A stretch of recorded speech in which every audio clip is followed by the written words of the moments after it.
Hi, people. Can anyone hear me? Yes, you can be. I can hear you. Oh, okay, great. you. Great. I Yeah, thought I can might hear have to unmute people individually, but I don't. I just have to let you in. Okay, so I'm trying to run the meeting for the first time today, so I might not be as good as Corey, but I'm gonna do my best. I'm not sure if I guess You'll be it's set. fine. Thank you. It's 7 now. Maybe I'll give it another 2 minutes. Can I ask, does the screen look good? I'm not sure that I have up what I want to have up, which is the meeting agenda. Yeah, the agenda, and Okay. and then you're on the other half. That's fine. Should I get rid of the participants list? Does that like come to you guys? Oh dear. No, I think that's just me. Yeah, I think so. Okay, good, because I know that I You have can to have keep... like different views, I guess. I would think so, but because I haven't done it before, I'm just, not like... If you go up in the right corner, it's like you can do different views. Oh, I see. If I hit standard, it just shows the whatever the meeting agenda. But if you can do like side by side or gallery shows like Everybody, right? yeah. Okay.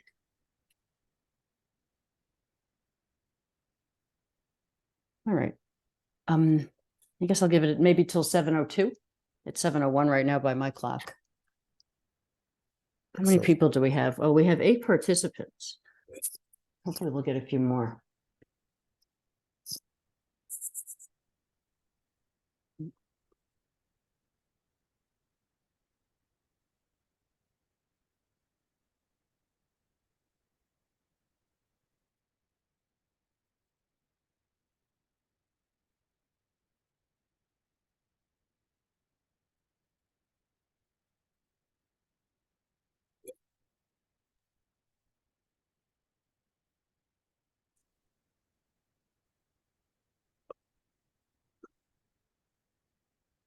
See, my video shows up. I'm outside. Yeah, it's very dark. I know. I can see like just your teeth and your chin. And then I can see the light in the kitchen. Oh, is that over your shoulder? Through the door, yeah. All right, we got 9 participants. How long do we usually give it till we get started? Till 7:05 or I don't recall. That sounds good. Okay. All right. As long as no one thinks that I'm slacking on it, I'll give it till 7:05.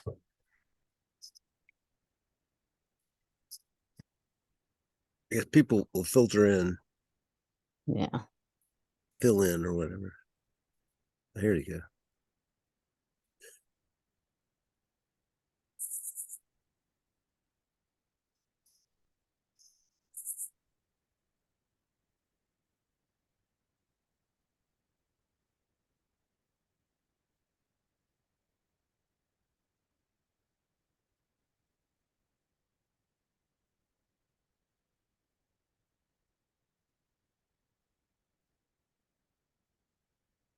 Getting a lot of meetings this week. We had the Civ Fed meeting last night for 2 hours. Yeah, lots of action lately. I guess it's like fall season. Right. Civic season. Stacy spoke. Oh, great. Yeah. I did. Is that the meeting? At the hospital. Wow. It's like all the associations. Mm-hmm. Yeah, I can talk about that in our zoning committee report. It was interesting. It was about sort of the vision for planning 2040. Oh, great. Yeah. 2040. Wow. Yeah. It's only 16 years away. Yeah. Never too soon to start. And that's right. That's what they said. You have to start because it takes that long. So much could change, though. The next 16 years or so. Yeah. That's the way city planning does. They plan way out. I guess they have to, and then adjust as needed if things change.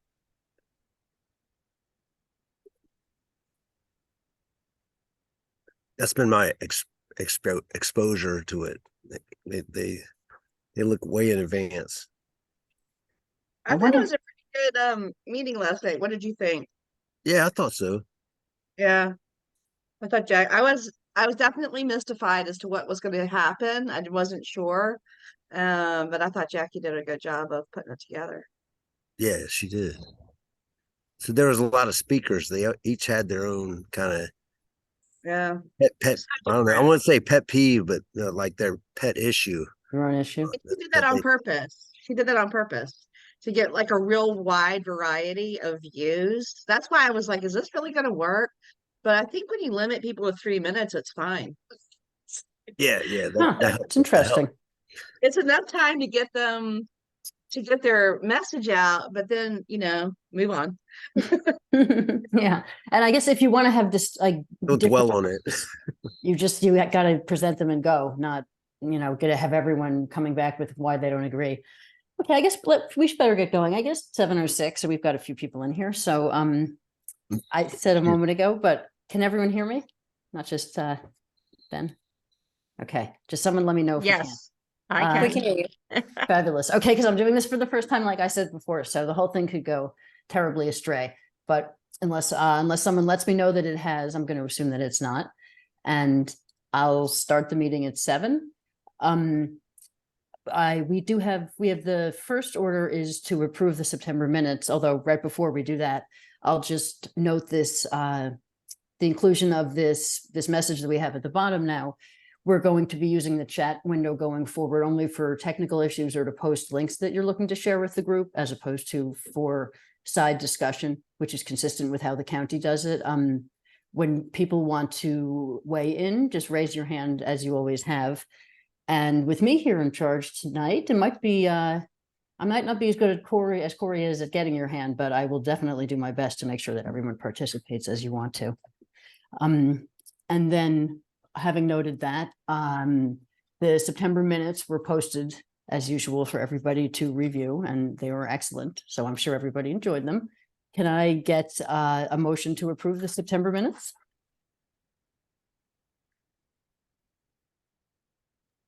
Yeah, I seconded it, or I'll my motion. Yeah. Okay. I second. Okay. Who seconded? I have my window too small. Rachel. Sorry. Rachel, thank you. Okay. Oh dear, what do I do now? After I've gotten my motion and then I've gotten my second, what do I do next? I'm sorry, you Take guys. a vote. Okay, so we vote. Fabulous. And how do we normally approve the minutes? Do we just do a I think a show of hands. show of hands? Oh dear, that means I'm- Or you could also do a voice vote and then just Ask if if it's anybody's something opposed. easy. Okay, Yeah. okay. Patrick, did you want to say something now? Oh, no. Okay, so can we get a voice vote, please, to approve the minutes? I Aye. Aye. Aye. All right, anyone opposed, say nay. And fabulous, sounds like we've got those approved. Thank you, everybody, including for helping me out there. And then we're done with that, right? With the meeting, I approved the minutes. The minutes have been approved, or the motion passes. Thanks. And then coming up next on our agenda, we have nominations for the 2024 AHCA officers, which I believe will be provided for us by our nominating whiz, Natasha. Is that right, Natasha? actually, I am not sure that I know everybody Oh who dear. is signed up. Oh, we okay. have, yeah, so Mm-hmm. I think you have the names written down, don't you, Jill? Let me find them. Let me find what I have. I'll pull out the. Also, I don't really know, we don't have a quorum, is that, and I'm not really sure if that's required for, I know. I was thinking about that too. Our quorum is 20 and we have 12 now. And But we're not voting on anything. Why does that matter? oh, yeah, you're right. Sorry. okay? Yep, the Okay. votes are not until, next month. So we just present the slate. Yes, yes. Okay, okay, and then I am going to find the slate. I mean, I can present the ones that I know of. There, I don't think I have nominees for every position. So, and Rachel, I don't know your last name. Is it Turner? It's Hicks. Hicks. Who is Rachel Turner? I don't know where that name popped into my head. So I will go ahead and say I have for president, I know that Rachel Hicks is running. And for vice president, first vice president, Jill Braun is on the nomination list. For treasurer, Ben Watts has agreed also to stay on. And for recording secretary, Nick Jacoby has offered to stay in that position. And I don't have a nominee for second vice president or for the corresponding secretary. I'd like to move to make a nomination. For which one? I second. Okay, that how it goes? I just want to be recognized by the chair because I didn't raise my hand. Sorry. Oh, I'd like to move thank to you. nominate Stacy as the other vice president, Stacy Meyer, and then Alyssa Gardner as the other secretary. Can I second it? Sure. Okay, I will second that motion. So then we have Stacy Meyer. And would you tell me the corresponding? Alyssa Gardner. Alyssa Gardner. Okay, terrific. Thank you. I'm sorry, Natasha. I guess we didn't clear up how we were going to do that, and I mistakenly thought that you had that, but you actually have all the info that I have. So thank you, everybody, for us patching that one together. Do you need to nominate, does somebody need to formally nominate the rest of the crew there? I think isn't that it? Okay, I don't But, know. I would ask whether there is anybody else who would like to nominate someone else, or anybody who would like to nominate his or herself for any of these positions. Right now, we don't have any contested. We have a slate, but any nomination needs to be done tonight.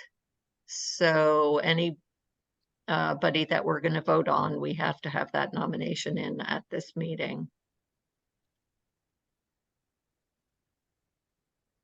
I'm hearing a lot of stomping of feet trying to get into into this race. Those are Okay. crickets. Yeah. Cricket. Well, at least we have a person in each slot. So Yeah, that's great. good. That's good. And we'll be calling on those of you who are stepping back a little bit. I'm sure that we'll be relying on your wisdom, even if we demand less of you. So there, people. Even if we demand less of you. Okay, so then I guess that's our slate. I'm sorry that it wasn't better organized, but can I make a motion to approve the slate? You can. You just No, did. no, you can't. You can't? No, the slate's the slate. It's presented next month for a vote. Okay, so we're done with that part. Yeah, you've got a slate. Okay, thank you. Nice. Thank you. Okay, what we have next on our agenda is a discussion of the livability issues, which came up for us last week. And Mike Dowell was going to be speaking. I am flipping through and I don't see him among the participants. Mike, are you here? Am I missing you?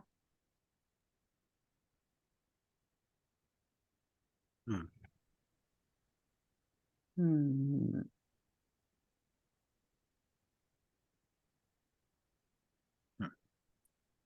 Okay, well, you know what? It looks like actually I have Mike on the agenda for 7:40, which I now see that we have a half hour for nominations, which makes me think that I should have been prepared with more for that. Should we speak about what we'll do in our positions? Does that seem like a way Yeah, we to could. a way to fill this time? I'd be happy to talk a little bit about myself as I present myself as a candidate for vice president. And maybe when we're done with that, or anyone who would like to speak, I would love for you to do so. But if you know, Alyssa or someone isn't prepared, I don't want to put anyone on the spot. But I can say that despite my possible flailing a bit here at running this meeting, I do love being part of the Civic Association, and I'm really excited about all the changes in our neighborhood. And like a lot of people here, I have a lot going on, so it's not as if I'm always focused on the issues here in a way that I would like to be. But I love participating in these meetings, and the more involved in it I get, the more exciting it is to be part of something that's, you know, both new and old for me and for a lot of us here. I guess for everyone here, because the neighborhood is changing even if you're new to it. So yeah, I've enjoyed being vice president, and I'm happy to continue to support our new president since Corey's stepping back, and work with everyone else on the team. So there. Would anyone else Right. want to say anything else in favor of their nomination? Yeah, I'm Ben Watts in the dark here. I'm the treasurer, and I did last year. I guess probably maybe the funding, getting more people to like submit payments would be good. Anyway, I have everything on spreadsheets, and I have a nice little schedule, like, or pattern or routine rather, of, you know, collecting the payments, and that's pretty much it. And paying the fees for the there's like civ fed fees, and we have other expenses, and just creating a budget. I'm a finance person, so it's pretty routine for me. But I you know, my wife's like, you know, you spend a lot of time doing stuff. Sorry, that's my dog. Ozzy, stop. And I said, you know, well, I enjoy giving back to the community. So I've lived here for a while, so I really like this place. All right, I'll stop now, and since my dog's barking. Okay. Joe, I can go next. Oh, great. So I'm Rachel, and I am in the neighborhood. I'm a Virginia local, grew up in Northern Virginia, and then have been living in 22202 for about 3 years now, but I've been in and out of the area off and on throughout the years. And I am passionate about the neighborhood, for it being an inclusive place, but also a place where everyone can enjoy a good quality of life. I am passionate about making sure that we have schools and parks and roads and parking, as well as space for people to live. And I think that requires working together as a community to make sure that everyone feels heard, as well as working with the county to help them understand that the light on 23rd Street is terrible, and that their traffic studies may show that there are only so many cars, but the reality says something different. And so I'm excited to try to further get to know everyone. I already know a lot of people in the area, both in the apartments as well as in the houses. I think that there doesn't necessarily need to be a divide. I think everyone has an interest in having this be a place where there's walkability, sustainability, and everyone feels welcome. And so I'm excited to continue to get to know everyone and work to help everyone feel included, and work with the county to help them understand our specific needs, and how we can work together with he who shall not be named, aka Amazon, who and all the development going on to make sure that we are working together with our neighbors and everyone is able to come together for positive solutions and to work together on that. So yeah, so that's me. And I look forward to working with everyone, presuming I have the opportunity. I feel like speeches might be a little bit more appropriate for November, but that's okay. This is just the nominating speech. Thank you. People don't usually speak Yeah, in thanks. November, but hell, we can do it. So I'll go next. I'm Stacy Meyer. I think pretty much a lot of people know me. I have lived in the neighborhood for a really long time. I lived in River House a couple of times, couple of years. I lived on 25th Street, rented over there for 4 years. I love the neighborhood and purchased this house across from Nellie Custis Park. 30 years ago. Was it sorry, 23 years ago. If you go to Nellie Custis Park, we're the house with the new porch. So we've been working really hard on that. Stop by if we're there. If my husband's there, stop by, say hi. I have 4 cats. But that doesn't mean I don't like dogs. I think there's a rumor that I don't like dogs. I do like dogs. I just happen to have 4 cats because my husband won't let me have a dog. And I've been your zoning committee chair. I did some stuff for the newsletter for a few years. Yeah, passionate about, the neighborhood and making sure that we don't get too stomped on here, and especially in our residential single family home section. And that things go well in in the more urban areas, and that all of these projects are developed in a way that is beneficial for everyone. Oh, and I've had 2 kids go through the schools in the neighborhood. Great. Thank you. Also, Jill, sorry, I realized after Stacy was listing off all of her experience, I should have shared that I was on the zoning committee the past year or two. And I've also been working with different civic association presidents throughout the county, as well as meeting with multiple county board members consistently as I was asked by Corey to attend certain meetings. So I've been doing things too. Sorry, I forgot to share that. Great. Thank you so much. That's wonderful. I'm Nick here can't present his own nomination as recording secretary, but we've all seen his work in our minutes in the past year and they've been great. So I'm really glad that he's willing to stay on. And Alyssa, would you like to say something? Yes, let me see if I can get my video on. It's on. Great, I can't see it, but I'm glad that you can see me. Hi, I'm Alyssa. I am here representing apartments. I live right across from He Who Shall Not Be Named Amazon. So I've been living in the area for 3.5 years now. Really just looking to get more involved in the Civic Association, be more involved in the community, and just help cultivate a really great place for all of us to live. Nice. I think that seems great. Okay, well, thank you. That's our slate. And I'm very proud that we managed to get it assembled. There we go. Terrific. So we will then vote at our next meeting. And yeah, and unless I'm missing something, we're then ready, I believe, to move on to the next agenda, to the next agenda item, which actually, hold on a moment, I'm sorry. Let me.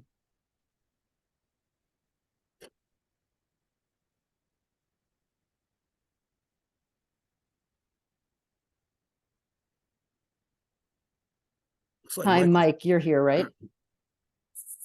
Yeah, it looks like he is. Yeah, he is. I'm just, I know that I have to make him a co-host so that he can share his screen. I know this, but okay, sorry. Sorry, everybody. I did practice doing it a few times.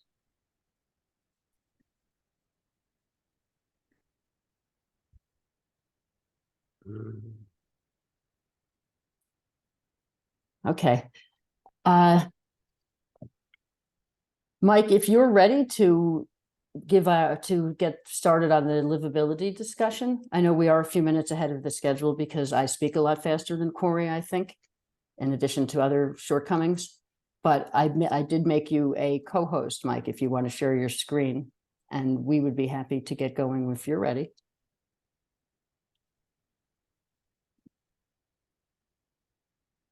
You're muted if you're trying to talk.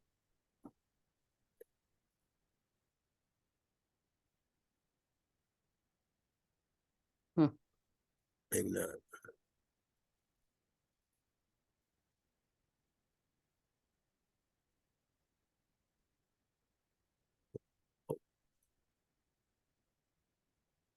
Went away. Yeah. I guess he doesn't want to be a co-host. No, maybe his connection was bad and Yeah, he'll maybe he's rejoin having us. trouble. Yeah. That would be great. Okay, well, I'm sorry, everybody, for the delay. However, one thing that I can say, I assume Mike will be back soon, but on the topic of the livability issue, which, as we all know, we've talked about a few times lately, and then also came up again in the CCPC meeting that I attended last week.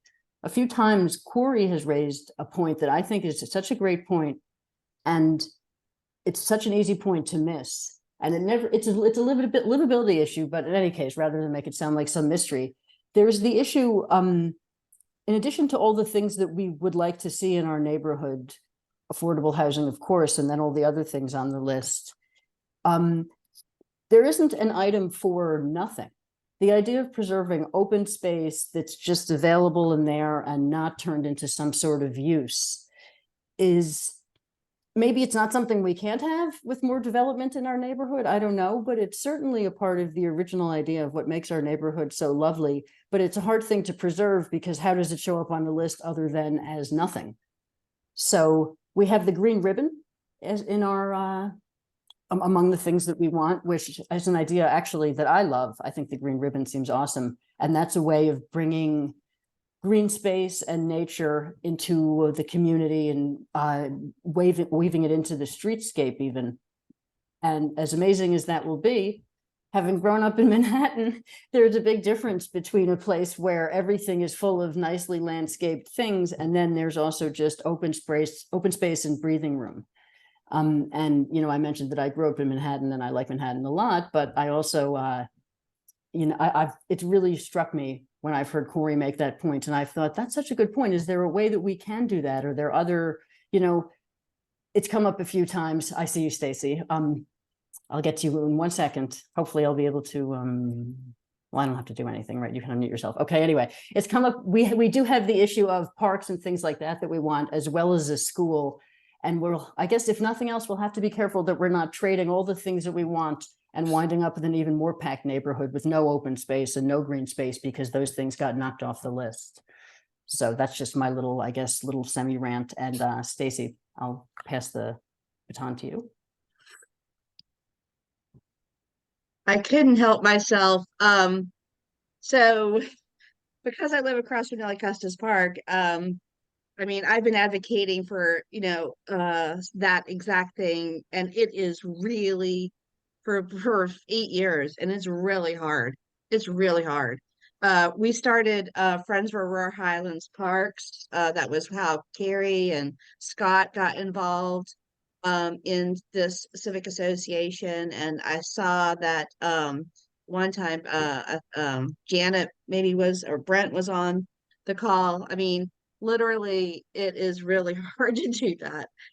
Everybody has an idea for every square inch of grass, and it is definitely, you are correct.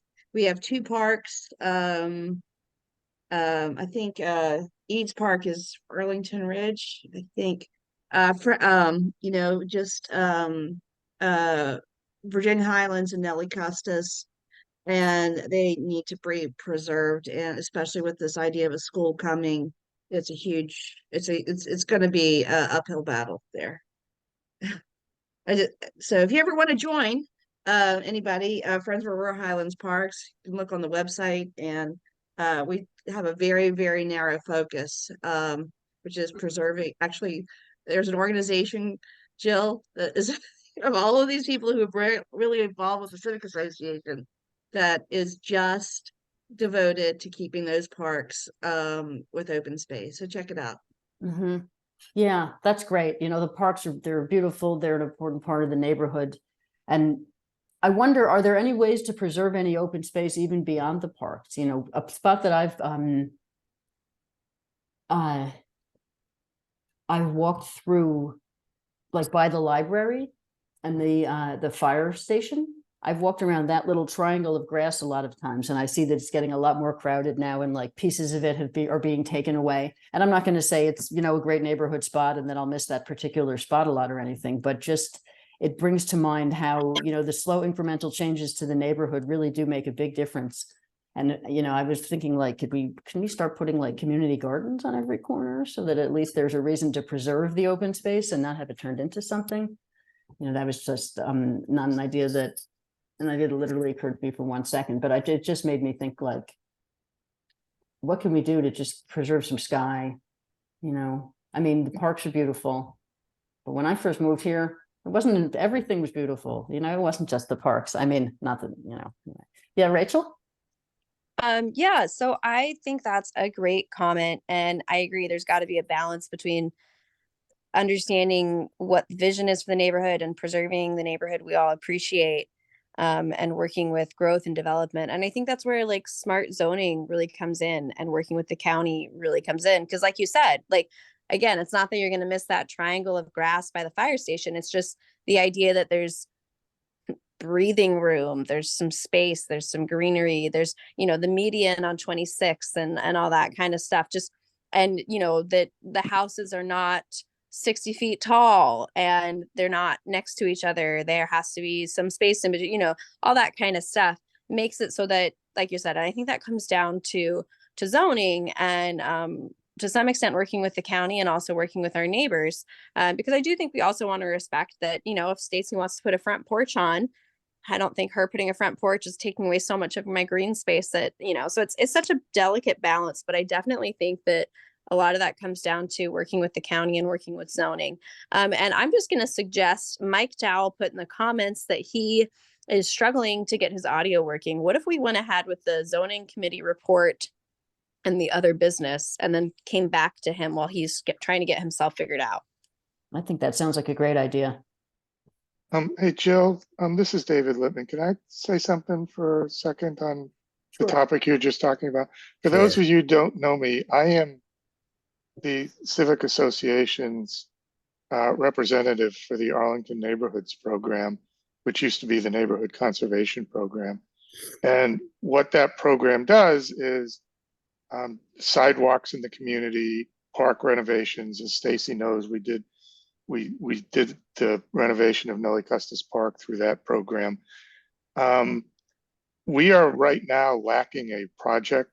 Our last project was a sidewalk on 21st Street, and the neighbors voted it down. And so we're kind of looking for a project, and there's a new slate coming in over the next year. One of the things we're trying to do is expand the kinds of projects that we're doing, and things like community gardens and stuff like that might be project options that we can consider.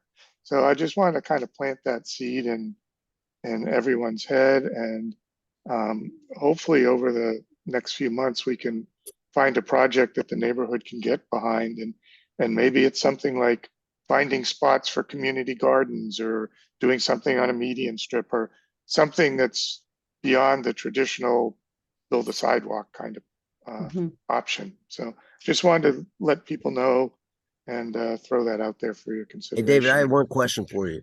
Yeah. So, when you're, you know, like when you're trying to put in a sidewalk, do you have to get all the people whose house it's in front of, they have to agree to it? It's a very arcane formula, and it's like 60% of the 60% of the linear footage of affected neighbors have to approve it. And yeah, so, and that's actually a process we're trying to potentially change or reform. But as of right now, that is the requirement, 60% of the linear footage. Because it was my understanding that like 6 feet off the road or something like that is like property that the county can take, or it's not actually your land, it's like the eminent domain kind of thing they can Yeah, take. the county can use the right of way. But they still have to get approval from the neighbors, Okay, thanks. the affected neighbors. So, Mhm. I would love to, I think community gardens are a good idea because they preserve the space around them. They ask nothing of the county if people come and do the planting. And it's great to see, I mean, children love them. I also really like planting things. A lot of people like them. And it's great to see people gathering to take care of the neighborhood. And there's no reason we couldn't do them in small spots, I would think. There's a big So- area at 21st and Ives that's like a park that Yeah. that people What- can plant stuff there, and it hasn't been used very much. Maybe Yeah, something. what's going on with that? I love this discussion, and I was just gonna say that I'm not opposed to continuing it, but did we want to maybe continue with the agenda to make sure that we get to everything? That does sound like a good idea. And Yeah, I thought we were just filling some time. But yeah, I think that Mike has tried to join us again. Oh, is he there? He is here, but Mike, did you get your audio problem solved? I did. Can you hear me? Yes, yeah. we Great. can. Fabulous. Okay, I went to make you a co-host because I think that you might want to share your screen. Yes. Okay. Let me see. You want to move on to this topic now? We did have you next on the agenda. Let me just make sure before we do, now that we know you're ready, did anyone else want to have any final comments on the thing we started before? We're ready to move on. Okay. Thank you, everybody. It looks like we are ready. And If do you, so this is an hour-long discussion on livability. I'm sorry. I was hoping maybe I could just make an announcement about about this Melwood survey, in case people don't make it that long. okay, Okay. sure, I mean, it's just a quick announcement, if you sure, don't mind. please. Go ahead. Yeah, it's been a little chaotic here. Yeah, sorry. So just for everyone, in case, because I didn't want to wait an hour. We were informed by the county, actually by Jim Lantelmi, the planning commissioner. And Nick and I were informed last night that that Melwood is continuing in their prosecution of this affordable housing project on 23rd Street. And the county is working with them to and putting out a survey that's going to be, rumor has it, countywide, open to anyone survey. It'll be open for 10 days for people to provide their input on this project, despite the fact that the county has not responded to any of the letters that were sent by the residents or the Civic Association a year and a half ago. They still feel like the right move for continued community engagement is not actually responding to letters and concerns that were thought out and well written, but to just ask anyone what they think about the Melwood project in a survey. So given that, I just want to let people know that this is coming, and I know Corey's out, but we should, in my opinion, Jill or Nick or whoever is involved, as soon as we get notice of that, we really should send it out through 40A and any of the avenues that we have on the website as well, and advertise it as best possible. So it just came up last night, and it's going to be coming soon, and it's going to come quick, and it'll be only up for 10 days. So, and I'm going to let the folks at Arlington Ridge as well know about it too. Those people were pretty interested in the project as well. So Yeah. just wanted to get that out there. Thank you for the indulgence. Great, thank you. When you say it's coming soon, would you say in the next week or so? Is that what you think? We don't know, but yes, we think in the next week or so. Okay, Yes. okay, thank you. Great. Mhm. Okay. Right then. If we can, then we'll move on to our livability discussion with Mike, if you're ready, Mike. Okay, great. Well, thanks for having me tonight.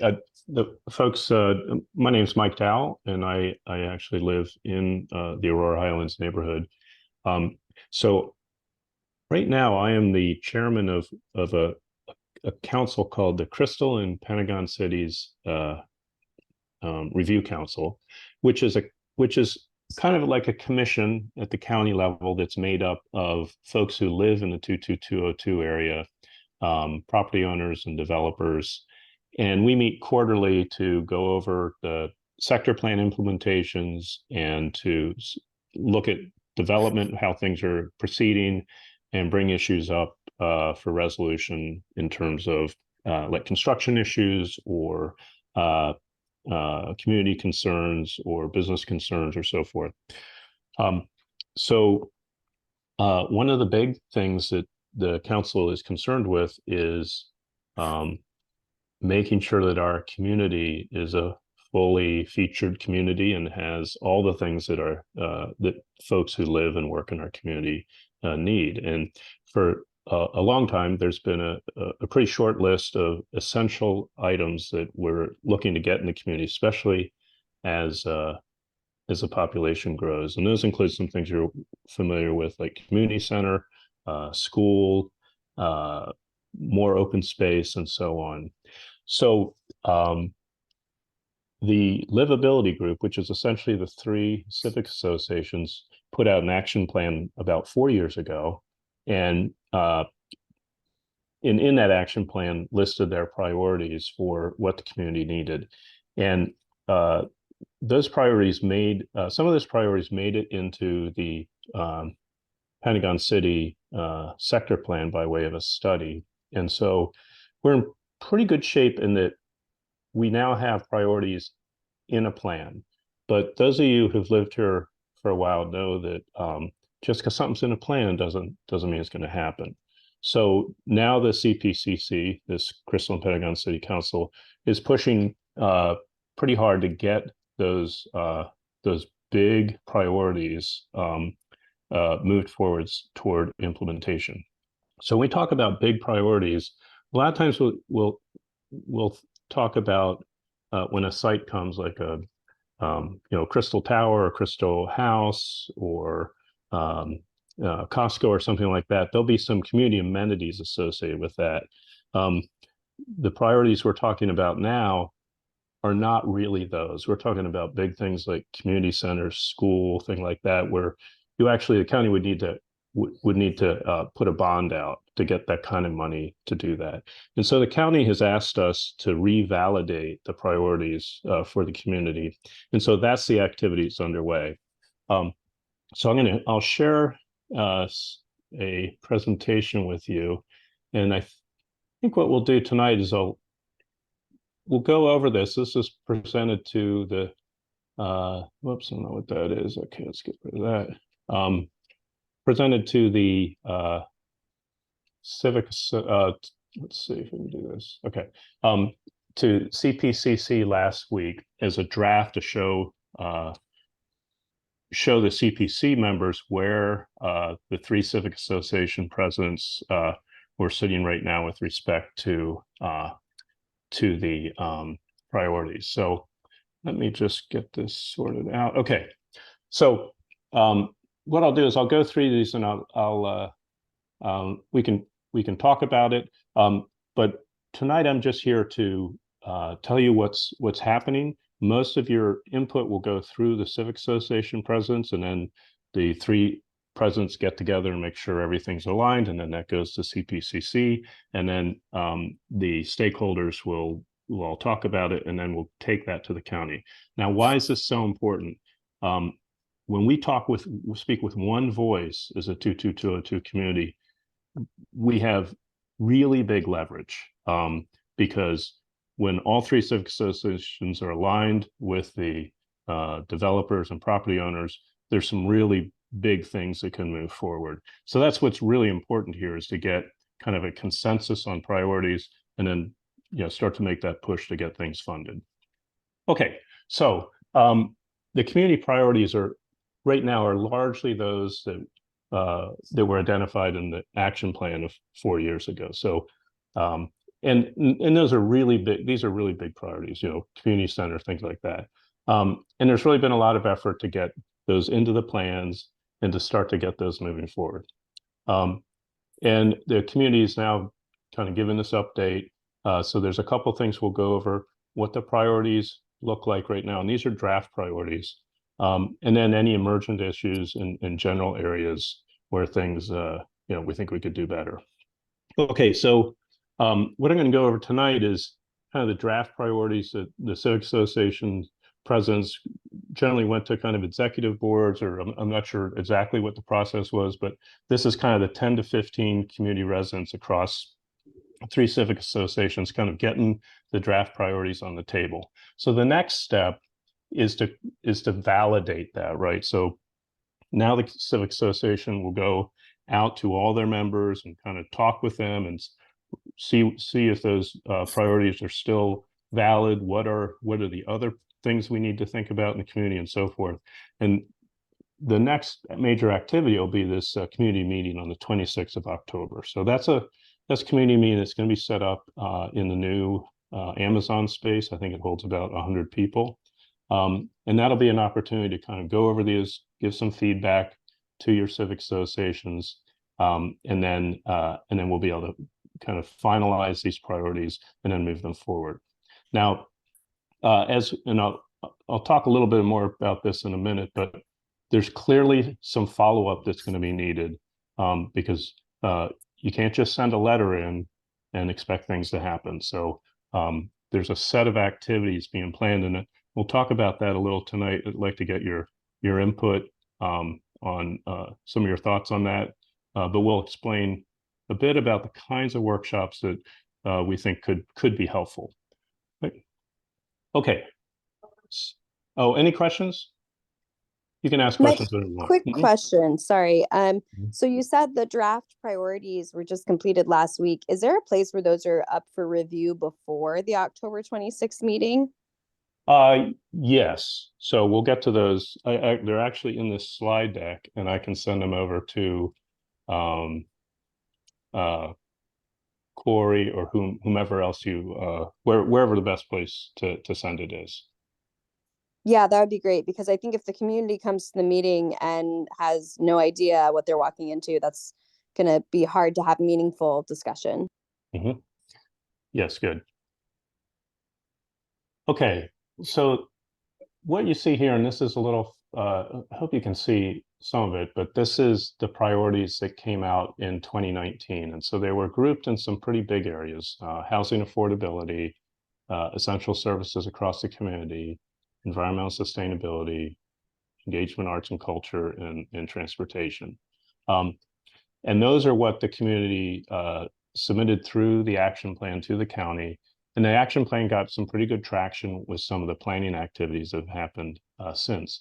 Now, the reason why this is so important is when the county goes into their development planning process, they make decisions on community benefits and other community things that get built out as a result of a development as much as a year ahead of the development going to an SPRC. So I think in the past, we used to think that we could go to an SPRC and make some suggestions about community amenities. That's like way late to do it. So that's why it's really important to get these priorities in front of the county early enough that they can start to involve their finance people and their parks people and everybody else in the long-term planning to get those priorities in place. Okay, so I already talked about this. We'll talk about the draft priorities, and we're also looking for areas where there's data available so we can help articulate a little better why something's a priority and why it's urgent. Okay, so these are all drafts. So these are the drafts that the three civic association presidents put together. And there's 3 tiers. So the first one is the high priority, and this is the elementary school, community center, library, and open space. So these really get after some very big ticket items that the county would essentially need to issue bonds for. Centrally located school, a community center that's provides a much larger set of activity and programming support than our current community center. A library that also is, needs to get quite a bit bigger, and then a separate branch in Crystal City, so it's a little more convenient to the Crystal City folks. A caveat about trying to get those new facilities built and maintaining the existing facilities, and then open space. And another caveat there, that as we build out these facilities, we don't want to lose open space in the doing of it. Sorry, Mike, quick question. It's my Mhm. understanding, didn't there used to be a Crystal City library that was closed? Yes, so that was put up as a kind of a pilot project, and I think it was there to kind of validate the need, and in that sense, it was successful, but it eventually it had a kind of a limited funding line, and so once the funding was exhausted, yeah, it did shut down. So we're looking to get that opened on a permanent basis now. Okay, thanks. And then I saw previously, I didn't get to fully read the 2019 priorities, and I recognize you said this is still a draft, but the need for a school, I think, is something that is very heavily on the minds of many of the residents in Aurora Highlands. And I also saw a note on the 2019 draft about daycares. I am curious, maybe you're going to get to this with the elementary schools. Has there been any discussion? There is an existing school facility that perhaps the county could purchase or overtake. Is there a specific thing we're asking for here? Because I think it's great to say, hey, we need a new school, but like, do we have anything specific that we're proposing, or is that not appropriate at this stage? I just would love to understand more. Yeah, so those are really good questions. Generally, and there is a working group that Kettery Garcia leads to go into those questions. So the first thing I would say is contact Kettery, and she can bring you up to speed on all those questions. Broadly speaking, there's not a lot of land available in 22202, which you all know, to put facilities. So they're looking at placing the school in, perhaps in the, so there's a couple of things on the table. One is, looking at the existing space where the old fire station is, the existing library, existing community center, the parking areas, things like that. So that's one area. Another one is looking at repurposing some empty office buildings, which has been done in some jurisdictions. And then another one would be adding on to one of the existing school sites, either at Oak Ridge or Gunston. If I may, sorry, what about the school? It's not a school anymore. It's currently owned by Melwood on 23rd, that was built by the county, that is an existing school structure with facilities.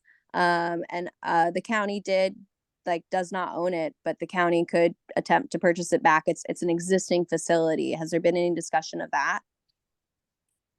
I think the answer is yes. And this is one thing I checked with Kettery. My understanding is kind of the modern school siting requirements are such that that's no longer enough land to put a school on. But I'm not sure of that, but that's the kind of thing I check with Kettery about. And I think one of the things that's in this discussion is there's not a lot of land out there anywhere. So wherever the school goes, we're going to have to be very creative about it, and perhaps look at some of these rules and guidelines and figure out, you know, which ones can be stretched or rethought or so forth. Yeah, I'm just a little confused how an office building could potentially have enough space, but an existing school would not. I think that would depend on the size of the school, but if you can Yep. send me her information, I'll reach out. Yep, I agree. Thank you. Oh, hey, Brent, I see your hand is raised. Let's see. Can you? Yeah. I just want to bring okay, that, good.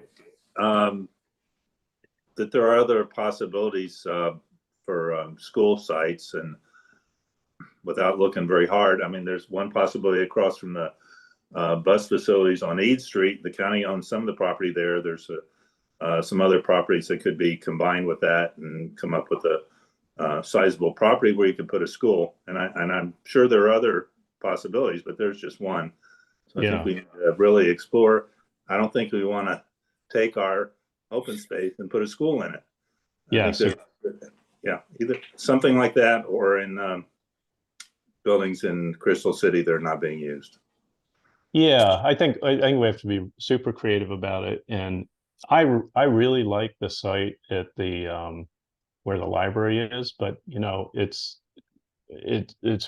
really unlikely that we can put everything there. And there may be a point where the community has to say, that is such a perfect site. What's the one or two things that we're going to put there, and the third thing is going to have to go somewhere else. But that's the kind of thing we'll want to get some input from the community on, in terms of, you know, what are other sites, how does that process work, and so forth.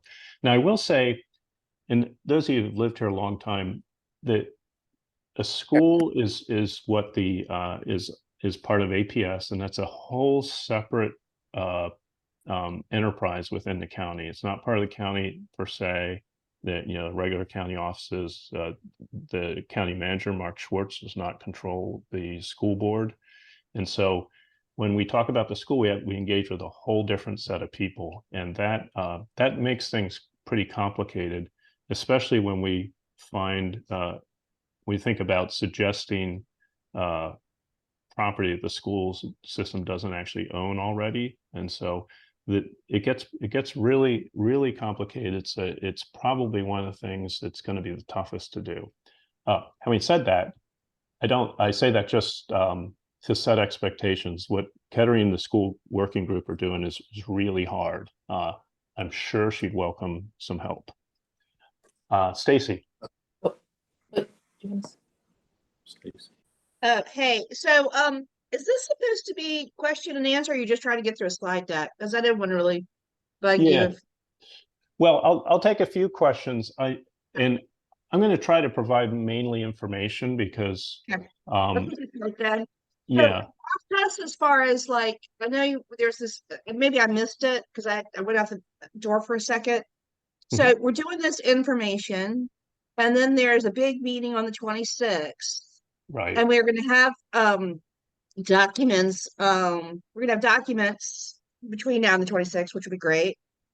Then will we so what I think this needs is some, like, you know how you had the original charrette and stuff like that? Is that what you're talking about, like doing after the 26th? Because I think there's a lot of questions, you know, there's a lot to discuss. I mean, there's everything to discuss here.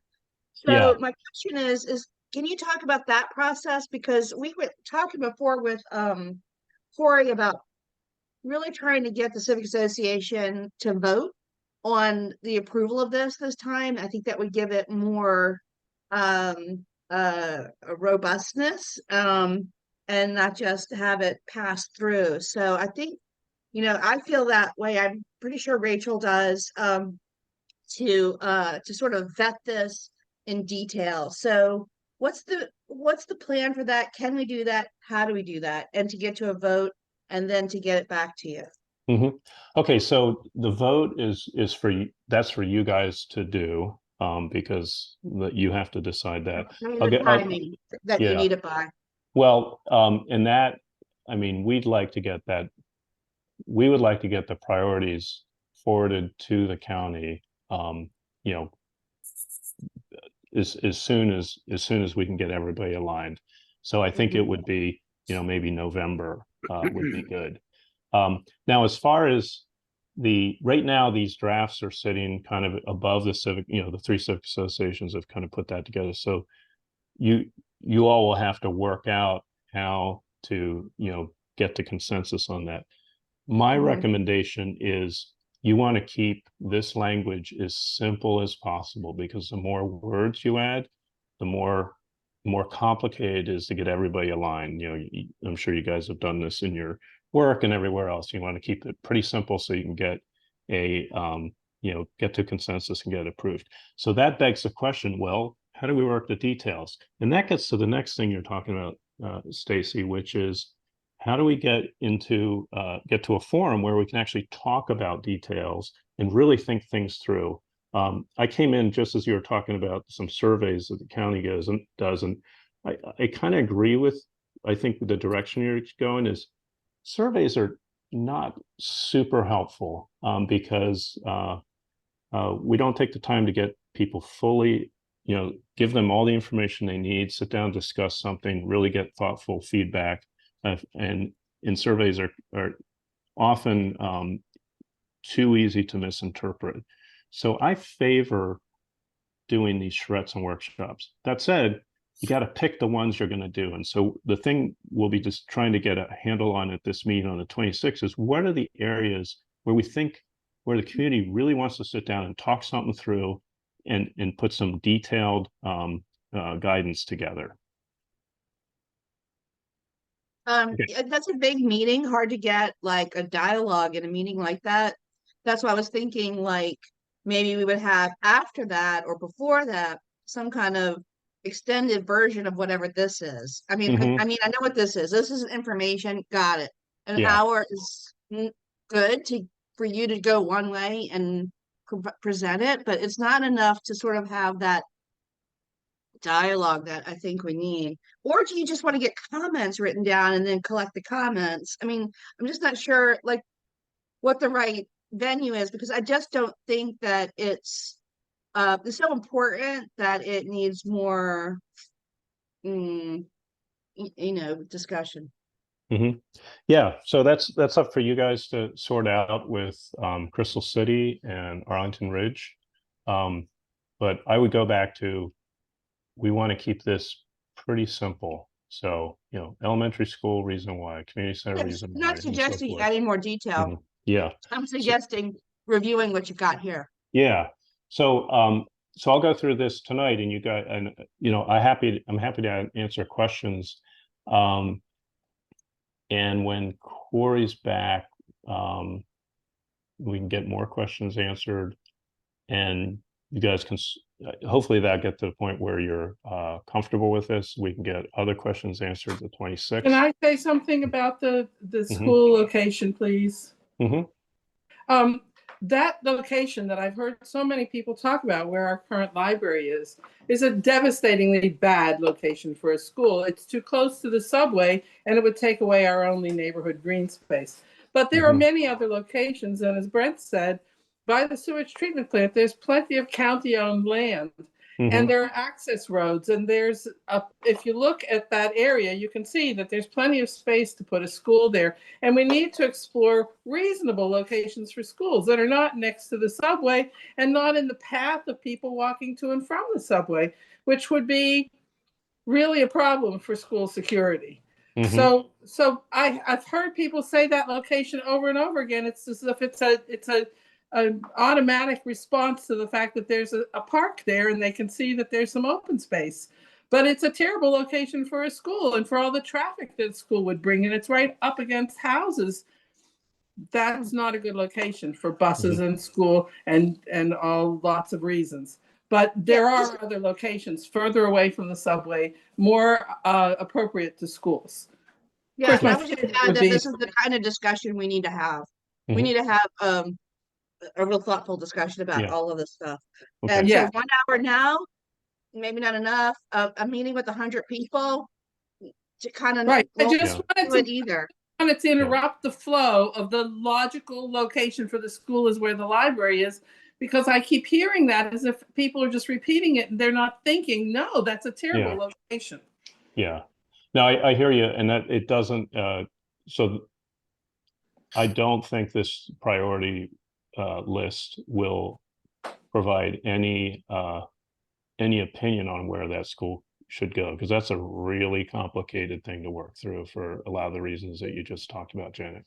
Yeah, We can okay. talk about where Yeah. it doesn't go. Like Yeah. you said, open space. We could also talk about existing parks. We could be, here's the thing. I think we just really need to think about this. And I'm not getting maybe I'm not understanding. How do we have a more in-depth conversation? And what's driving the date of November? It seems like it's too soon.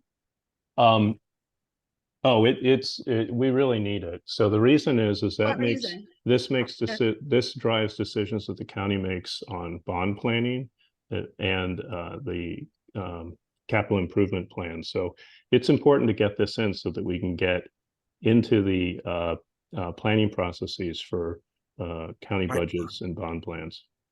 Is there a particular date that a bond starts? I mean, nothing happens in December, right?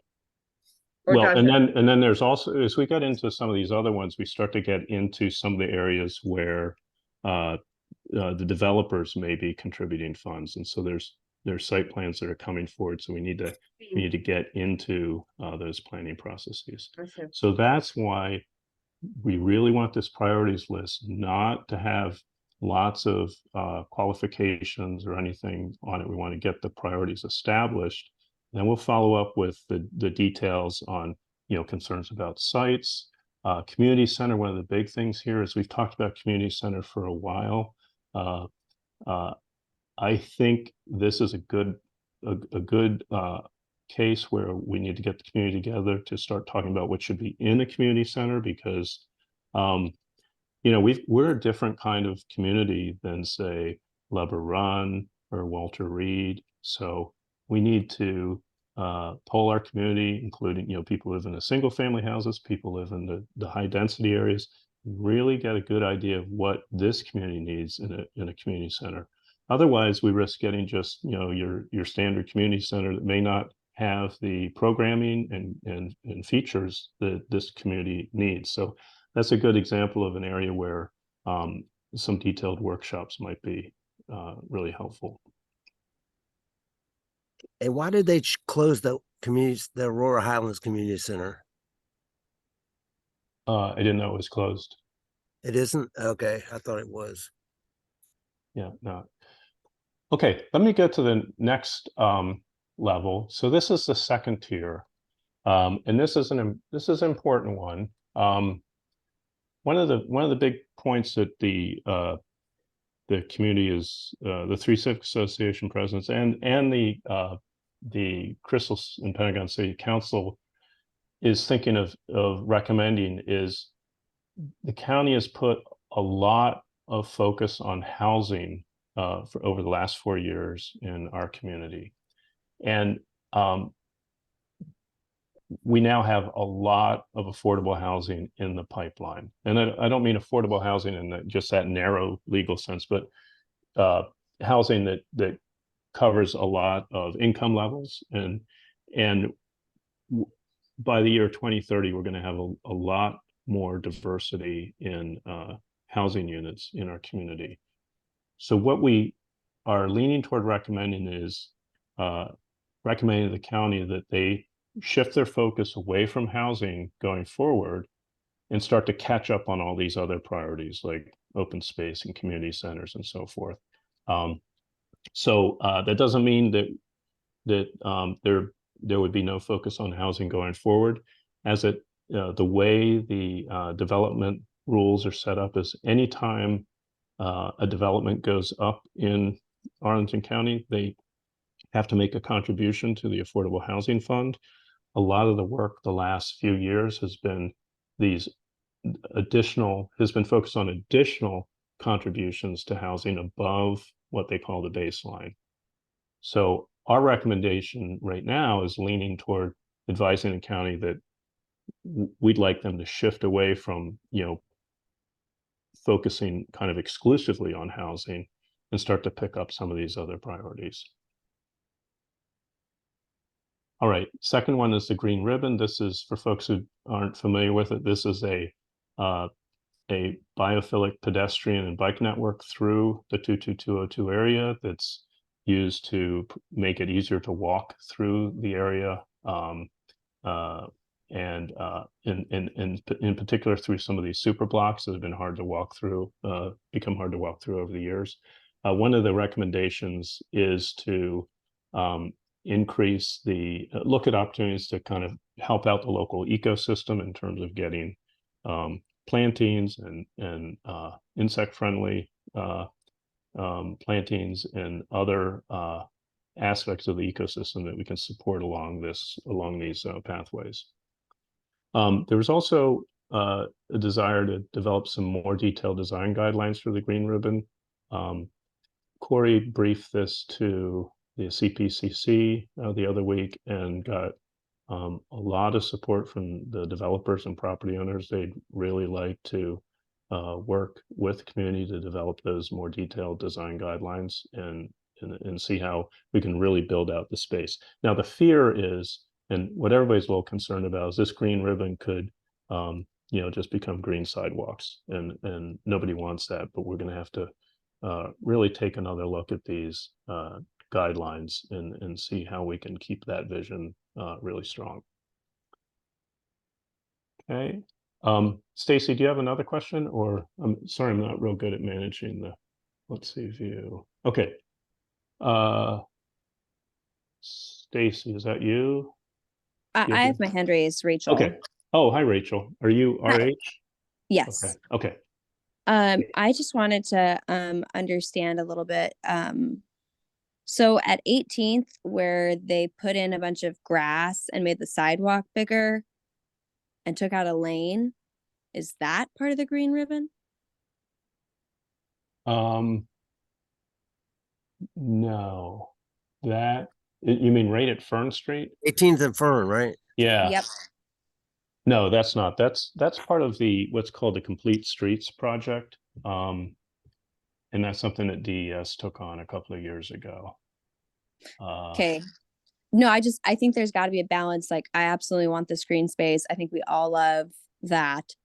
But I also am like, we're putting in thousands more units with thousands more cars, but we're taking away lanes. This seems like it's going to end a little frustratingly. So I just think there's a balance there, but it sounds like that's not the thing. And the green ribbon is separate and hopefully can be done in a way that creates green space, but does not create massive traffic jams.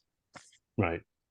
Quick question. I'm sorry. Yeah, I did have my hand. Sorry about that. I did. Yeah.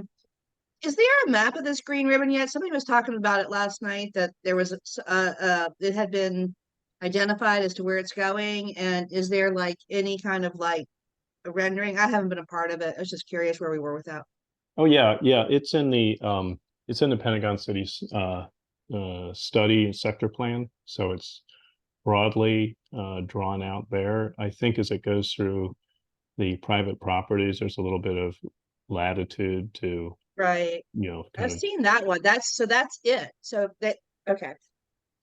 Right. I don't want to derail this. There's lots of questions, like execution plan for that, but I'll table that. Okay, great. Okay, let's get this out of the way. Okay. All right. Route 1. So Route 1, those of you who are following it, there's a study / plan to lower Route 1 to grade from let's see, 18th and 15th Streets. And the community is very concerned about the 18th Street access, because that's where Metro is, access to the bike path and so forth. So the community input on this is that we'd really like to get the pedestrian underpass, or something called a Barnes Dance, which is a unique kind of crosswalk in which you can not only cross corner to corner, but you can cross diagonally. So that's a concern of the communities. There's also a concern that the traffic demand management plan needs to be kind of integrated into an overall master plan, down in the details a bit, but TDMs are put together for every single development, every site in the community. But as we move to something for Route 1, that becomes kind of a different kind of animal, and we need to kind of get all these spreadsheets about who's agreeing not to drive to work on a Monday, and get that all put together into an integrated plan and see how it looks. Okay, so this is one that for this one, when CPCC moves this forward, there'll be a second comment, which will be related to the developers' view on this. There's just there's only two priorities in this draft where the developers will probably have a second comment, and all the other ones are supported. The second one is the underground. I don't know if those of you who are new to the community, but there is a kind of an underground space in Crystal City. Used to be a pretty vibrant area, a lot of retail. You could literally walk 3/4 of a mile north to south in Crystal City without going outdoors. It's not doing well economically right now. It's very hard to sustain retail in there. The main developer in the area has done some study on it and doesn't think it's economically viable. But the community and to some degree the county sees all the space in the underground is potentially useful space for kind of community focused organizations, low margin retail that can't afford to be right out on the high street and so forth. So we're looking to ask the property owners in Crystal City to take another look at it and see if they can figure out a way to make it work. They're concerned that is just not, they've taken a look at it, taken a really hard look at it, and they don't see how to make it work. So that's something where we'll probably have two perspectives there on that priority. And hopefully community and the property owners will continue to talk about it, and we'll come out with a solution. I don't think there's any disagreement that it's a really hard space to make work. It's just, it's so unique, and it's, there's a feeling there's a good opportunity there. We just have to figure out what it is. Okay, any other questions on this slide? Okay, we'll go to the third tier. So here's where the childcare is. The sense was that childcare is doing pretty well in 22202 in terms of the provisioning. The Civic Association presidents felt that we'd like to get the county to make the kind of small in-home daycares easier to get started, and to get more of those childcare options in the neighborhood. The second one was to get another entrance for the Pentagon City Metro at essentially the Virginia Highlands Park corner. This is a pretty heavily used metro station and is kind of the primary metro station for most of the Amazon HQ2 folks. So they're expecting the entrances, existing entrances, to be pretty busy during peak hours. So recommendation is to think about putting another entrance in. Just a quick question about that. Mm-hmm.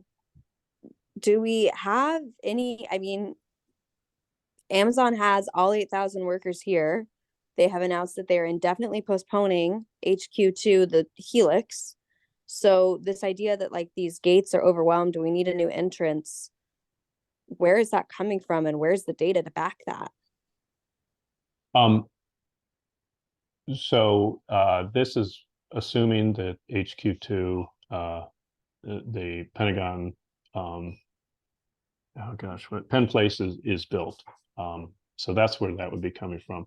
But you raised a good question. Most of these things should have some data associated with them, and this is probably one of them. Okay, because I would suggest that like I really, I mean, look, I could be totally wrong, but I don't think we think it needs another entrance. Just like, I don't know anyone who said that. I don't know. I've never heard anyone talk about that. I know, in fact, the second entrance that's planned for Crystal City, everyone is like, why? Like, I've not heard anyone in the community saying we need another entrance. It's too crowded. I can't get through the gates. There are lines. I've never seen a line. I like, it spreads out among the gates evenly. So I'm just curious where that's coming from. And maybe I just don't know. Maybe there is data. Mhm. Maybe there are people saying that, but this sounds like if there are a gazillion people in 2040, sure. But as far as I know, we don't have that right now, but I could be mistaken. Mhm. I agree that the metro does not have a lot of traffic right now. I think it is projected to get extremely busy at Pentagon City Metro, but that's a good question. I think I think somebody in Arlington Ridge has the data on that from the transportation group. Okay. We can get that. I would just maybe suggest that it be put as a hypothetical and pushed back, because I mean, I understand we need to start pushing for that funding in advance, but it's not going to get built in the next year, because it can't be, like, time wise. It's going to take at least a year or two to build anything, and so they're not starting. So that's just my 2 cents. Yeah. Not Okay. to Yeah. mention all the metro funding problems that are happening right now. Yeah, I agree. It would be a big lift to get this done, and this is actually third tier priorities at this point. The last one, and this is of interest to some folks, there are people, our neighborhood is quite big. It's probably about 2 miles across. Folks who live up in Arlington Ridge are often in that weird position where it feels silly to drive your car, but it's a heck of a walk. And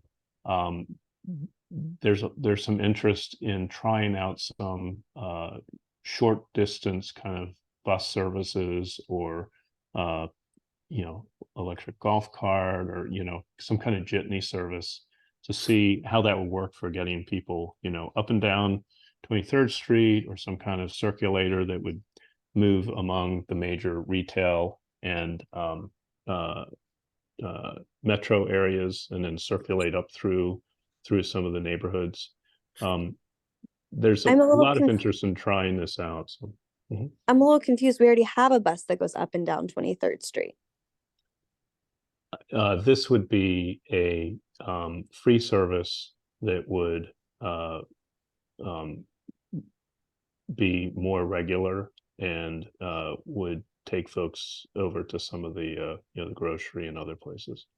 There are no grocery stores on 23rd Street. Yeah, so that one of the other proposed routes would go by, say, Harris Teeter and Whole Foods and so forth. Gotcha. But there are buses already that, like, this seems very duplicative. There are already buses that run up and down 23rd, that run by the Harris Teeter. Like, there's already buses. So I'm just a little confused. Like, I think this would be like a local bus that just goes like right around the community. Like, let me rephrase that. Yeah. Sorry. I'm not confused as in I don't understand you. I'm saying that I do not understand how this is a good idea to duplicate a service that is already available. Right. So you can raise that to Corey, and she can bring it up with the other Civic Association presidents. Yeah, see, this is where I think that, I'm sorry to interrupt, but this is where I think this process has gone off the rails. Okay, this is not something we're going to go to Corey, and then Corey's going to go tell somebody else, and then it's just going to get approved. We really need to talk about this, and we really need to get buy-in from our civic association. And I've talked to Corey about that, and she's in agreement. I mean, I don't think this is going to be as quick as you want, Mike, unless we can find a way to do some kind of a charrette or something one day, where we can really dig into this stuff. I'm sorry, but Well, I really feel strongly about it. Well, so I caution all of you. It's really important for the 3 civic associations to produce something that everybody can agree on. You need to approach this from a collaborative perspective. Okay, the communities have a really good opportunity to push for some really big needs right now. So, you know, the three civic associations really need to figure out how to do that. It's Then maybe we when should all you, three get together, but in a way that we can talk about it Yeah. in more of a dialogue. right.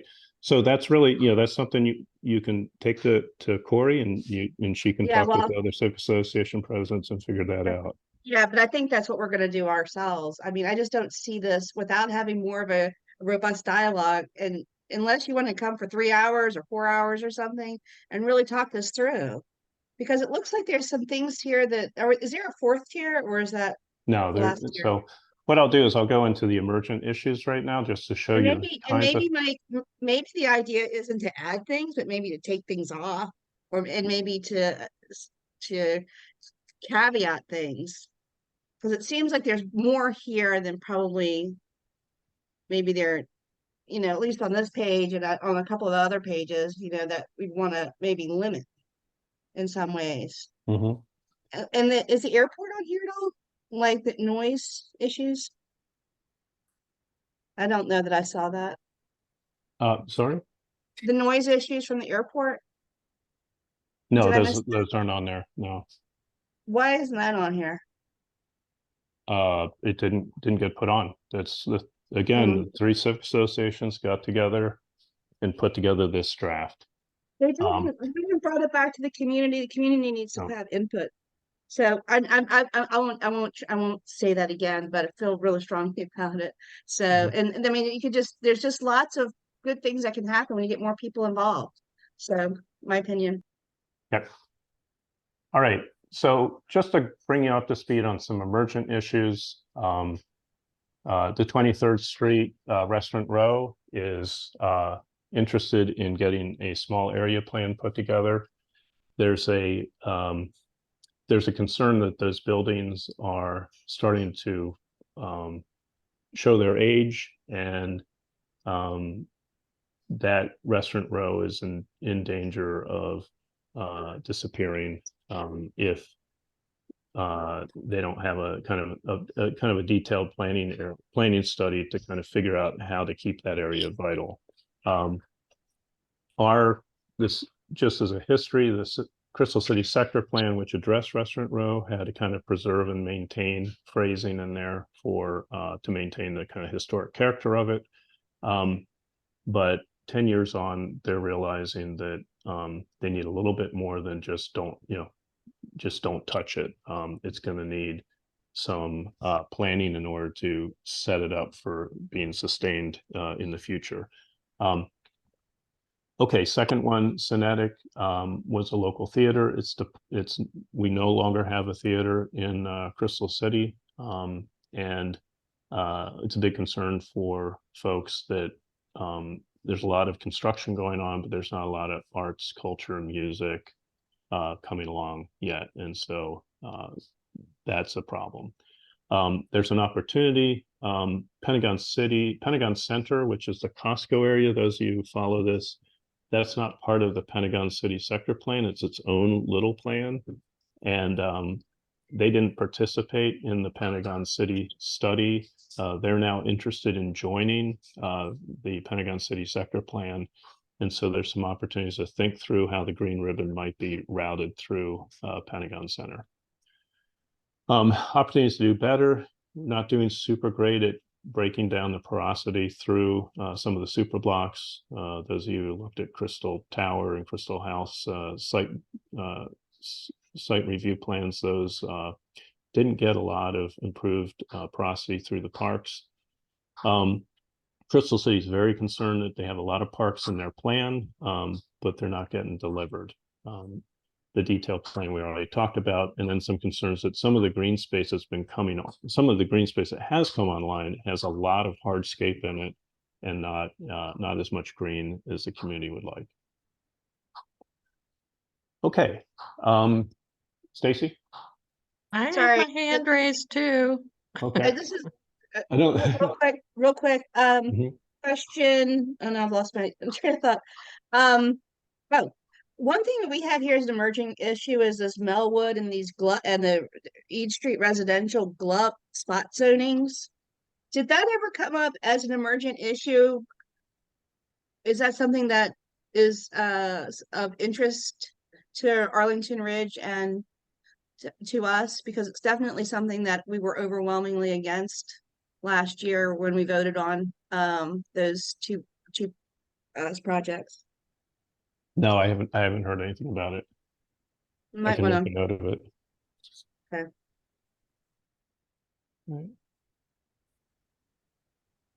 All right. I think Natasha was next. Yep. Hi, Natasha. Hey, Mike. Hey. Going back to the jitney thing, I remember when that came up some years ago. But I'm wondering whether, because I think it was mostly the idea that the ridge was kind of not that well integrated because of the topography and the distance. But I'm wondering whether AHCA has actually done any outreach to the community to find out how much they would use such a thing. Yeah, I don't know. I know that they had phrased as a pilot because I think maybe because they weren't sure the demand was there. Right. And I guess the other question I had was one of the issues, I think, is that, like you were mentioning, Pentagon Center had originally withheld participation, but that's also true of Simon, isn't it? Simon actually did join the effort. So is there a possibility of doing something about that horrendous entrance exit through from 15th Street to Harris Teeter? Because that seems like a huge sore problem, but that's maybe not so much livability unless it became part of the green ribbon. So short answer is yes. I think it was brought to their attention that the connection between what's it called? West Post now? West Post and Pentagon Row really needed improving. And that because Pentagon City sits right on the metro, that they kind of have an obligation to make that pedestrian route work well.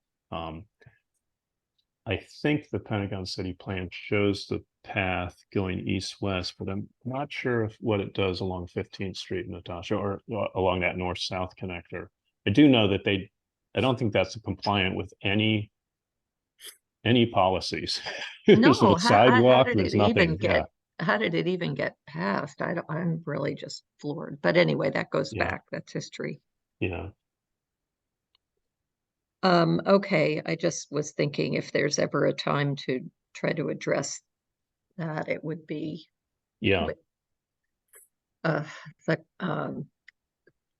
the sector plan joining with the green ribbon, maybe.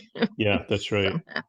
All right, I'll make a note of that. West Post and City Mall Road. Yeah. Okay. Thanks. Okay. Let's see. Stacy, did you or Rachel? Yeah, I've got my hand raised. Okay. So Natasha, first off, I love that comment. That is absolutely something I think needs to be addressed. It is like a great comment. Thank you for bringing that up. I think everyone would really appreciate that area being looked at and the connection being strengthened. The second thing I wanted to say, not to beat a dead horse, but there is a bus that runs every 29 minutes down 23rd and up to Harris Teeter. So again, we would be literally duplicating a public bus route that runs every 29 minutes. So just throwing that out there. And then the other thing I wanted to say is, Mike, I think part of the problem that's going on, and I don't want to say hostility, that's too charged of a word, but I think a lot of us are a little bit confused because livability all of a sudden is like, hey, we need to vote on this and push it through. And everyone's like, we've been having these meetings, but we haven't heard about it. And maybe that's an internal civic association communication breakdown. But if you could help us like maybe understand the process, or maybe it's too late for that. But I think there's just been some frustration that it's like, okay, so some people are having this conversation.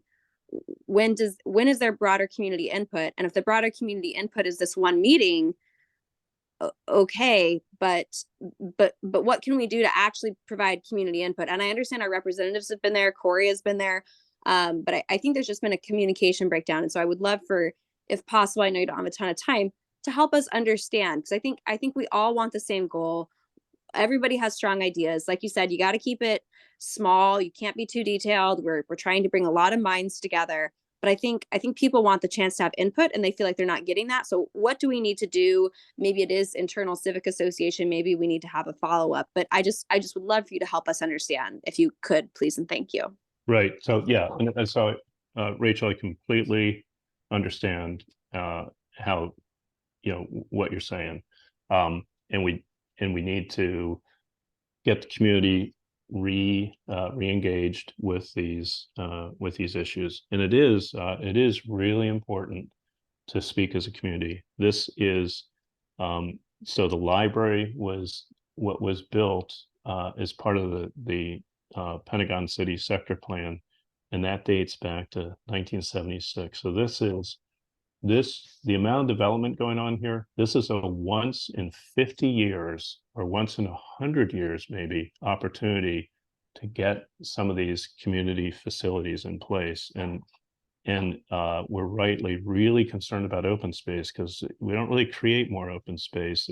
They don't really tear down buildings and just put parks there. So it's really, really important for the community to all work together. And that means that we have to kind of come up with pretty simple priorities, not long lists and with lots of qualification, because the county will read, you know, and you know, people are people. They'll read like a 2-page document. If you go to 3 and 4 pages, they will stop reading. So, you know, some realities here.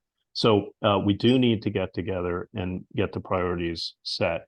That said, there's a lot there. It is really important to look at the existing priorities, because they're already captured in the Pentagon City sector plan. So if you take a read of that, you'll see the community center, the school, all those are in the plan. So something that's in the plan means that it's already on the map in terms of things that have to be done. And what we're trying to do is get the priority put in place. What would be kind of devastating, if you wanted to think of the worst possible thing, is if the community got together and came up with a completely different set of priorities. That would be as awful can be, right? So, so Mike, sorry, just to clarify, I'm not, I agree community involvement is important. And I agree that we really want to get these priorities together, and drawing from the sector plan is very helpful. I think it's important to have representation. If that representation is different than the sector plan, that's okay.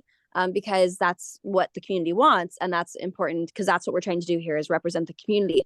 But what I'm trying to understand is the process. So like, we have the civic association presidents, we have the working groups. So we have this community engagement meeting in October, and the plan is for us to go into that meeting with something set we've looked at previously to vote on, for the civic associations to come back and vote on it. Like who and how is this working? That's what I'm trying to understand, is like the process, because as a community member, livability is around, livability is a thing. All of a sudden it's like, we're telling the county this. And I'm like, when was my opportunity for input? Where is my opportunity for input? And you're telling me that this was drafted last week, so I can't have input on documents I don't have access to, and discussions that aren't there. So that's what I'm trying to understand, the process. Right. So the process is going to be that we've got the draft, so it gives the community something to focus on and start looking at. The meeting on the 26th will go into those priorities and get the community to a point where they can start asking questions. And then after that, I think the Civic Association presidents want to run some workshops and get some of the details set.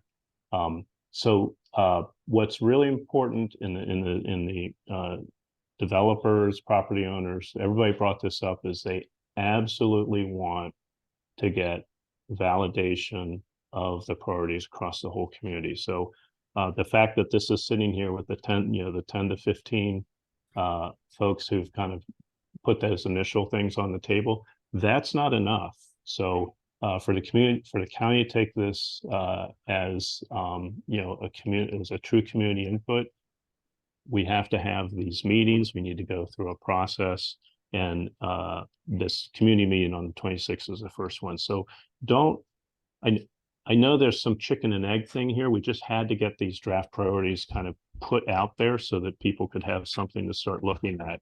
But it won't go in until the community has validated it, and that's going to be key. So the way the livability priorities got traction in the early going was really through these huge community outreach. So don't worry that this is going to go in with no modifications or no buy-in. I think what the three civic associations have to kind of work through is how to get that community buy-in established. Okay. Okay, great. So it sounds like it's still a bit of a work in process, but there's a commitment that there will be further outreach, further discussion, and further opportunity for the civic association members to input and validate. That's right. So and the other thing we saw, Rachel, was it worked really well to have all the civic associations working together as the priorities come together. That way, everybody's able to talk to one another, share some ideas, understand perspectives, and so forth. So that might be part of how we kind of get there this time. And Mike, Okay. it just sounded like you were saying it was kind of already set in stone, because you said like the worst possible thing that could happen is if we go in and try to change this plan at all. That's what I think maybe concerned people. Oh, right. So I think what I meant was if the community said, hey, we don't want a community center, we want a putt-putt course, or something like that, right? Yeah, that would be not super great. But if it happened, it happened. You have to deal with it. Thanks. Okay. I have a quick question. One time you had talked about connectivity. I don't really see, we got the green ribbon, but we had talked about connectivity to Roach's Run at one point. Is that just not possible? I walked it, by the way, this summer. Oh, did you? Cool. Yes. It was when I got there was an enormous black snake right in the path. But yeah, so that was great. But connection with nature. Great. I thought that was a great idea. It's funny because when I got there was it's being used right now as a cell phone Uber parking lot, and they have barbecues down there. The Uber guys are having barbecues, and it was quite a little scene when I got there. Hard to get there, definitely, but a path could be put there so easily. What happened to that? Okay, so it's a little bit of a passion project, I must say, but We're excited about it. But yeah, so Carol Fuller is probably following that the closest. There is a possibility of still doing it.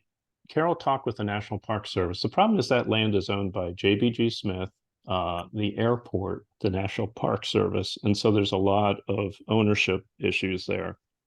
But I think the path I found went just straight down the side of the GW Parkway from the tunnel up the west side of the GW Parkway to the Black Snake.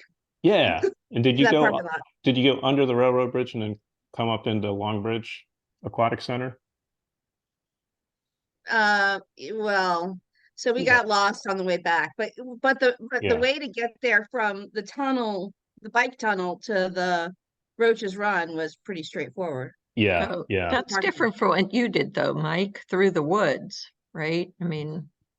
Yeah, well, you could. On the side of the road. Yeah, so so I think well, now we're getting into the weeds, but Yeah, you can walk up the edge of the parkway like Stacy did, and Yeah. that's something you could actually probably put like an asphalt trail that be really easy to walk. It You seemed could easy. you Yeah. can also go through the woods itself, and it's a pretty cool little walk. That would be kind of like a trail.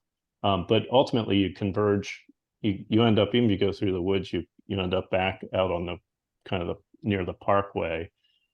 And then what you can do, you can keep walking past Roach's Run right under the Long Yeah, Bridge we did Railroad. that. And then we you did can creep up into the aquatic center to complete the loop. We did that. Yes, Yeah, we did that. okay, We yeah. were very I did not like that, but yes, yeah, and then you have a whole path right there. I know, you got a loop. It's so cool. Why isn't that on here? It's It's so because cool. this one only addressed, the Pentagon City sector plan only addressed the portion in Pentagon City. So one of the things that was mentioned by a couple of folks is we need to complete the connectivity in the Crystal City and pick up those other areas. That said, that'll be a pretty hard thing to do, but I think we should keep pushing for it. So now you have an add to your list that you want.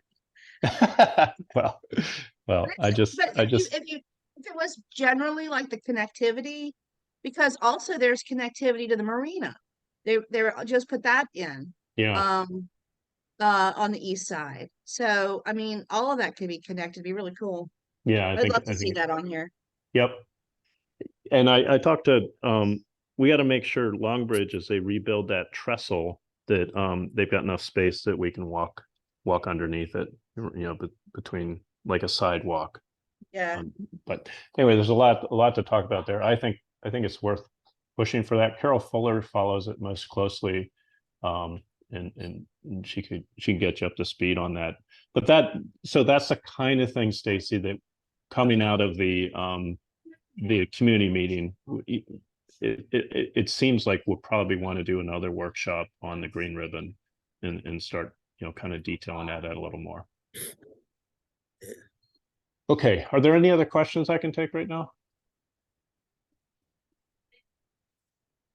Okay, so what I'm taking from this, I really appreciate your guys' input. I appreciate your concerns about wanting, to get more information about this. I think I'm really thankful that you guys are kind of understanding the importance of this and wanting to take the time to, get to this very short list of super important priorities. And I'll engage the Civic Association presidents over the next day or so to kind of work out the details of how we're going to get that done. This is really important for our community going forward. It's a really good opportunity to get some of these things we've needed for a very long time in our community, and make this a place that's going to be, a good place to live for decades to come. Okay. Stacy, did you have another question? Okay. Sorry about that. All right. No. Okay. All right. Thank you. Hey, thank you. It was a good presentation. Thank you. Thanks a lot, Mike. Sure thing. Okay, did we have any other comments on that? Oh, I guess, Hey, sorry, I just had one quick question on that presentation. I'm Sarah Robinson. I'm new to the Civic Association.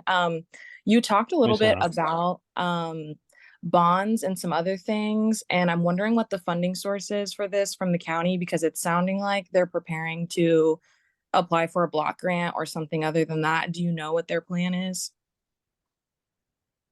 I don't. Typically, parks are funded by bonds and schools are funded by bonds. And it's been a long time since the county built a library, but that feels like a bond kind of thing. But bottom line is I don't know how they'll fund these particular facilities. Yeah, it's a good question because a bond is one way to do it. I could see them doing a block grant to do this, but the reason why that question matters is because as we put forward these suggestions, the county is just going to take their suggestions to use as a consolidated plan. And so they're asking the community for the sake of asking them and getting a little bit of input. But what happens is they will use the community's notes to create their plan and move forward. So as we like make suggestions coming into the meeting, those notes could be run away with and taken. So it's a good point from some of the other commenters to be of one accord on those questions. Yep, agree.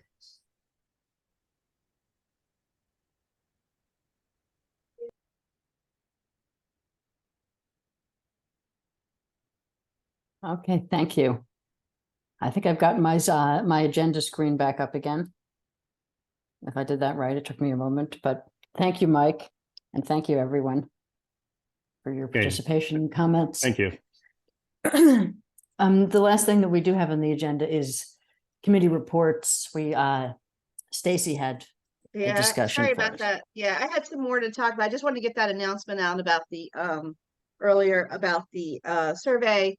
So we've been following the GLUP amendment projects. Melwood, as I mentioned, is and Crystal or whatever, Eve Street Residential potentially are still in business. In addition, there is a project, another GLUP amendment project with a similar, genetics as the ones down here in Lion Village. This is so Clarendon Metro. It's on the north side of the street. You go like maybe past the bar that's kind of like right there across so Clarendon, on whichever one's on the north side. I think that's Wilson. Go across Wilson, and then there's like a church that's about a half a block off of Wilson, right at the Metro.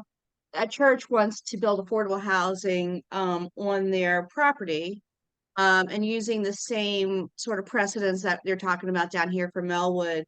Lion Village is got some activity happening. They're a lot more active than we are. They've been in the density business for a long time up there. The residents are concerned that this will set a precedent that every church that's in a residential neighborhood will then be able to develop on their property. However you feel about it, I know some people think this is a great idea. So from our report, I personally am concerned about it and the reason I'm personally concerned about it is because these things tend to be bigger than they should be. That's my biggest concern with them. They were small and right scale, be a whole different story, but these things tend to be really big. And this one is big. They're concerned it creates a precedent, and there's a incentive in affordable housing to make it bigger, financial incentive. So it's kind of how they get big. Long story short, there is a planning commission LRPC meeting on the 25th. So for those for or against this project, it is happening then. Lion Village would like to ask the folks that are also our civic association and other civic associations that are impacted by these sorts of projects to join them, help them out. They have some paper, and it's on their civic association website. So they're going to be against it, but the planning commission meeting, if you're for it, I know we have a lot of people that are for affordable housing on this in this kind of thing, even though it's not the majority, but speak up at the meeting on the 25th of October. And that is the LRPC meeting. So just wanted to because they would like to support us, they would like us to support them. And there is a benefit to having associations work together, just like we're doing with livability, if our association so desires. But yeah, so that's where we are with that. Just thought, and so that was from, there's a couple of Lion civic associations. This is Lion Village, and the president is Jason Harrier. So yeah, just wanted to bring that up.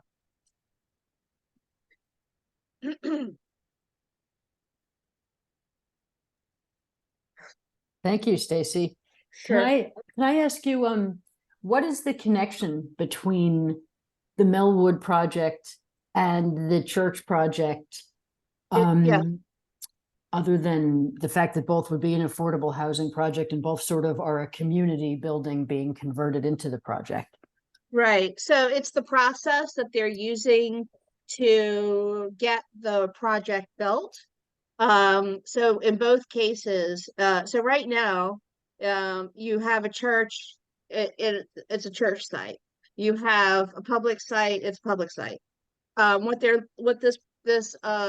general land use plan, the GLUP, is what sets all of that. Okay, you've got this here, you've got that there. This amendment process is a new thing. It's been around for like weird sites, but this last 2 years, there've been some projects that have been proposed and are in the system that are proposing to change the zoning and the proposed use of certain sites in residential areas to multifamily. So there's that Eads Street residential down on Eads and 23rd Street that we talked about a year and a half ago.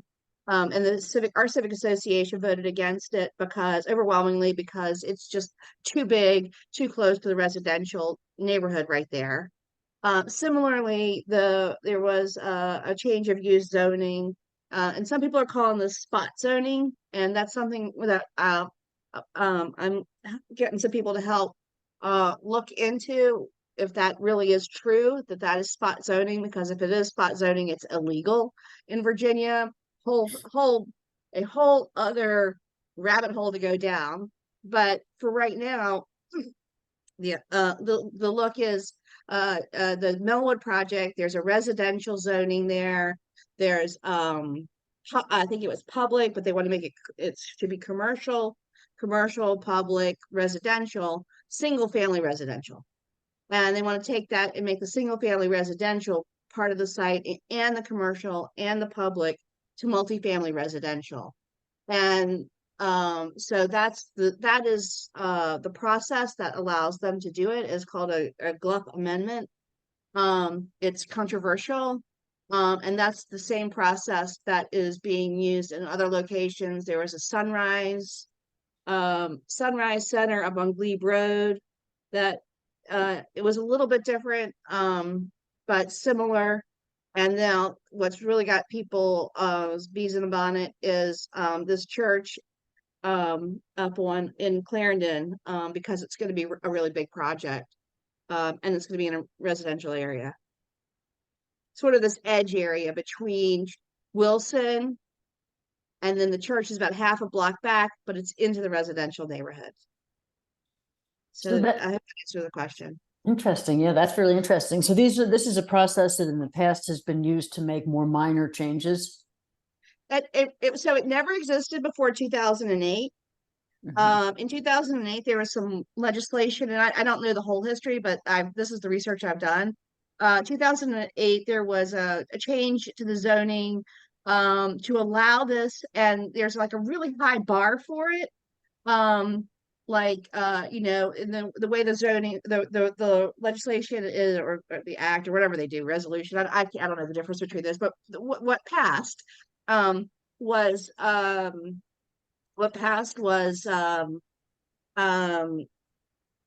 had a high bar test. It had to be, certain very extreme example of, something that just hadn't been reviewed before. It was kind of one-off kind of a thing. That's sort of the way it reads. Very much the way it reads. And that's the way it was implemented from 2008 until 2019, right after Amazon HQ2 announced the end of 2018 in March of 2019, there was a brochure that was posted online about this process, inviting people to the process, as inviting property owners to the process, explaining the process, and not really explaining that it's a high bar, it's sort of a one-off situation. It's like, just sort of like, here's the application, here's where you sign up, here's, and then this is the process that we do it. So that exploded, but it greatly increased the number of applications that went through. Between 2008 and 2019, there was like one a year. And now we've got two down here in Aurora Highlands. There's Sunrise, there's like 3 or 4 and maybe even 5 more around the county that are in the queue right now. And so each one is a precedent that will allow a lot of other developers or property owners that have these sorts of properties. And a lot of the churches need money because they don't have as many members as they used to do this sort of thing. So in Virginia, if you have a single property, you can't. It's not a legislative body is not allowed to just arbitrarily change the zoning for an individual property. That's called spot zoning, and it's illegal in Virginia. The local legislative body can't do it. Before 2019, when it was sort of like this one-off kind of exceptional thing, gray area, but this seems to be moving more into something that looks a lot like spot zoning. And so something that people at CivFed, that's a civic federation, that's sort of the federation of all civic associations, like the Great Federation. So like the federal, they are looking at it because it's affecting multiple civic associations. So it's helpful for them to get involved in it. They're pretty smart people up there. And then also, for us to where it makes sense for individuals, and potentially it makes sense for the association, if we want to vote on something like this, to support the concerns of other neighborhoods that are experiencing the same thing. So that is interesting, and the report for this month. So it's Lion Village, LVCA.